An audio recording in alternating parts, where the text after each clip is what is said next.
ya kan? Kadang-kadang kita mencari apa? Cari muka kan? Yang penting adalah nama saya baik, nama nggak bisa. Kenapa? Karena waktu kita mau cari apapun, kita mau mencari puji-pujian itu sulit.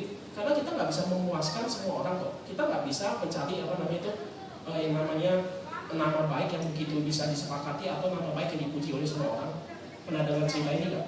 Ada seorang kakek tua, lalu dia sama cucunya bawa seekor keledai ke kota.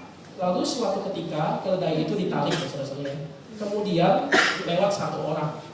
Orang pertama mengatakan begini, ini orang gila. Kok keledai cuma ditarik? Ya keledai itu didudukin. Dasar bodoh ini orangnya. Harusnya namanya keledai itu jadi tunggangan ya kan? Kenapa malah ditarik? Kakek sama cucu nih, ya juga ya kalau begitu kakek naik. Lalu setelah kakek naik lanjutkan jalan, orang kedua, ini kakek kejam. Cucunya dibiarin jalan sendiri. Kakeknya enak-enak di atas. Lalu kakek pikir, ya juga ya, kakeknya turun, anaknya naik ya kan, cucunya naik. Begitu cucu naik, lalu lihat orang ketiga, ini apa-apaan sih? Kok anaknya tidak sopan santun? Ini juga pasti kakek tidak bisa didik anak. Stres kan ya? Ayo dua-duanya duduk. Begitu dua-duanya duduk, lewat orang keempat, ini tidak berkepri kebinatangan. Itu keledai tua kecil peot begitu didudukin berdua kan. Akhirnya keledainya dibopong dibawa ke kota. Kita nggak bisa memuaskan semua apa yang dikatakan oleh orang kan.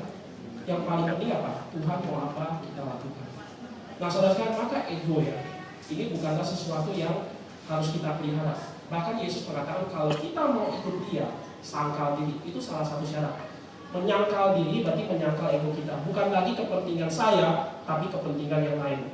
Saudara sekalian, maka setelah Yesus mengajarkan tentang inkarnasi, Dia menjadi satu model, menjadi satu contoh. Di situ di dalam ayatnya yang ke-8 dan 9 ya, dilanjutkan ya. Ayat 9, itulah sebabnya Allah sangat meninggikan Dia dan mengaruniakan kepadanya nama di atas segala nama, supaya dalam nama Yesus bertekuk lutut segala yang ada di langit dan ada yang di atas bumi dan yang ada di bawah bumi, dan segala lidah mengaku Yesus Kristus adalah Tuhan bagi kemuliaan Allah Bapa. Orang yang merendahkan diri pada saatnya nanti akan ditinggikan. Yesus berkali-kali berkata, kalau kamu mau ditinggikan, maka kamu harus merendahkan diri. Waktu perjamuan malam itu yang terakhir, di situ yang terjadi malah murid-murid ribut. Siapa di antara kita yang paling terbesar dalam kerajaan Allah?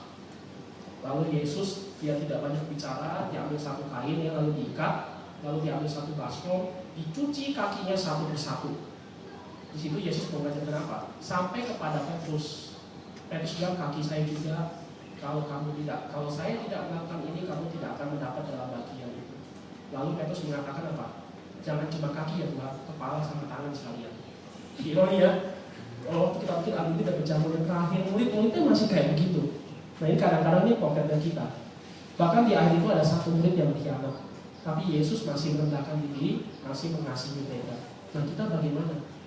Soalnya kadang-kadang kalau kita dengar teman yang ngomongin kita atau kadang-kadang salah dikit, kita kan sudah mengampuni ya. Aduh lihat namanya aja gitu ya. Itu kadang-kadang jatuh mencopot ya. Soalnya gitu ya. Tapi Tuhan mengajar kenapa? Bukan keegoisan kita yang dipelihara, tapi bagaimana kita mengampuni kita. Tuhan sudah mati buat kita. Berani gak kita mengampuni yang lain?